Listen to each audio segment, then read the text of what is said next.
Epithelium, ठीक है। और दूसरा वाला कौन सा पार्ट था? संयोजी। और तीसरा टाइप था पेशी ऊतक और चौथा पार्ट था तंत्रिका। हम लोग बेटा पढ़ चुके हैं 3 पार्ट। एपिथेलियम पढ़ लिया हम लोगों ने, संयोजी ऊतक पढ़ लिया है और पेशी ऊतक पढ़ लिया है, ठीक है। अब हमें कौन सा टाइप पढ़ना है? चौथा टाइप पढ़ना है, ठीक है। हेडिंग बनाइए बेटा आप लोग चौथी वाली, नंबर 4, तंत्रिका ऊतक। तंत्रिका ऊतक, और इसे कहते हैं नर्वस टिश्यू। तंत्रिका ऊतक या नर्वस टिश्यू।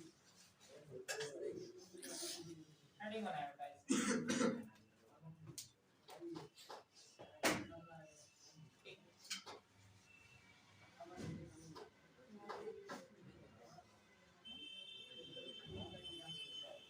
पेशी के बारे में आपको बताया गया था, पेशियां क्या कार्य करती हैं, कौन कौन से अंगों में पाई जाती हैं और कहां-कहां पर उपस्थित होती हैं। अब हम लोग जो है चौथे वाले की बात करेंगे। चौथा टाइप कौन सा बेटा? तंत्रिका। तंत्रिका ऊतक या नर्वस टिश्यू, ठीक। इसके बारे में तो बात आती है कि काम क्या करता है और कहां-कहां पाया जाता है। मानव के शरीर में या किसी भी जंतु के शरीर में कहां-कहां उपस्थित होता है। तो ये संपूर्ण शरीर में, किसी भी प्राणी के संपूर्ण शरीर में उपस्थित होता है, संपूर्ण शरीर में पाया जाता है। क्यों? पूरे शरीर में इसका क्या काम है? तो इसलिए क्योंकि इसका काम होता है सूचनाओं का आदान प्रदान करना। सूचनाओं का आदान प्रदान करना। अब सूचनाओं का आदान प्रदान होना है तो किसी एक भाग से थोड़ी होना है, वो तो हर भाग से चाहिए। इसलिए ये सूचनाओं का आदान प्रदान प्रत्येक भाग से करता है, इसलिए संपूर्ण शरीर में पाया जाता है, ठीक। अगर बात की जाए कि ये सूचनाओं का आदान प्रदान आखिर किस प्रकार कर पाता है, किस प्रकार जो है कर पाता है, तो देखिए जो ऊतक चाहे कोई सा भी हो, कोशिकाओं से मिलकर बना होता है। समान प्रकार की कोशिकाओं का समूह जो समान कार्य करने लगे तो उसे क्या कहते हैं? ऊतक कहते हैं। तो तंत्रिका ऊतक में भी क्या पाई जाएंगी? कोशिकाएं पाई जाएंगी। अब कोशिकाएं कौन सी होती हैं बेटा? यहाँ पर तंत्रिका ऊतक में पाई जाने वाली कोशिका को तंत्रिका कोशिका कहते हैं। और तंत्रिका कोशिका को नाम देते हैं विशेष, और उसे कहा जाता है न्यूरॉन। तंत्रिका कोशिका को क्या नाम दिया जाता है? न्यूरॉन या तंत्रिका कोशिका। जब तंत्रिका कोशिकाएं आपस में एकत्र हो जाती हैं, पूरा समूह बना लेती हैं, तो उस ऊतक को क्या कहा जाता है? तंत्रिका ऊतक कहा जाता है।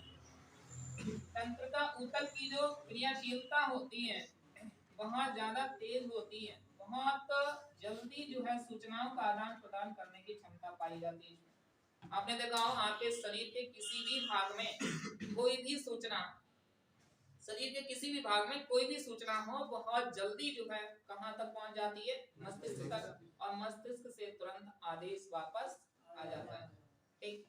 जैसे कहीं पर भी मच्छर काट रहा है, ठीक, तो तुरंत आपको सूचना मिल जाएगी कोई ना कोई जो है काट रहा है, चाहे मच्छर काट रहा है या कोई अन्य चीज काट रही है। या आप चलते हुए जा रहे हैं, रास्ते में आपके पैर में क्या चुभ गया? कांटा चुभ गया।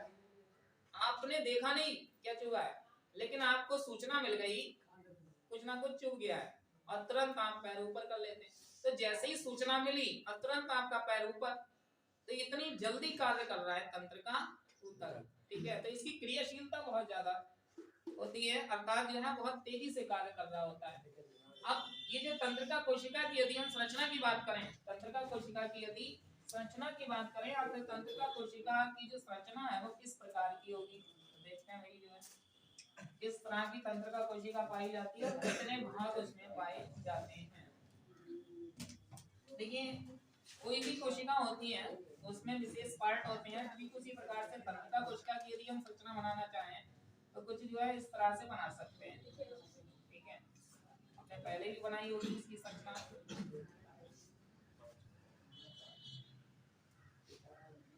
सर ऐसी ही संरचना हाई स्कूल में न्यूरॉन की होती है।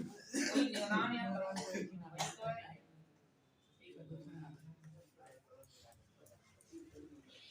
यदि इसमें ऊपर की तरफ देखेंगे तो स्टार जैसी या सितारे जैसी संरचना आपको नजर आती है और यहाँ से कुछ धागे धागे जैसे जो है निकले रहते हैं।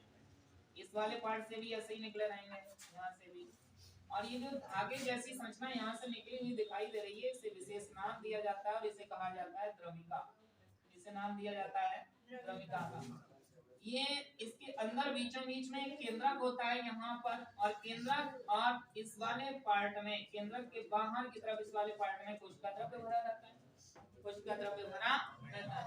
और इसे जो है कोशिका द्रव्य यहाँ पर जो है, और इस वाली संरचना को जो द्रविका के अंदर की तरफ यहाँ पर जो संरचना को दिख रही है आपके लिए, इसे कहा जाता है कोशिका काय। कोशिका काय कहा जाता है। बात नहीं पीछे इधर। अब नीचे ये आपके लिए लंबे धागे जैसी संरचना दिख रही है, इसे कहा जाता है तंत्रिका। इसे कहा जाता है तंत्रिका। यदि इसमें नीचे की तरफ देखें तो यहाँ से भी इस तरह से धागे जैसी संरचनाएं जो है तमाम निकली रहती हैं। यहाँ पर जगह जगह इस तरह से जो है विशेष संरचनाएं दिखाई देती हैं। ये भी कोशिकाएं होती हैं, ये भी कोशिकाएं पाई जाती हैं। ध्यान से यदि देखेंगे तब। अभी जो तंत्रिकाक्ष वाला पार्ट है, इसके अंदर यहाँ पर एक शीत पाई जाती है, परत पाई जाती है, कवरिंग पाई जाती है, और इस कवरिंग को विशेष नाम दिया जाता है बेटा। इसे कहा जाता है माइलिन शीट। इस कवरिंग को माइलिन शीट कहा जाता है।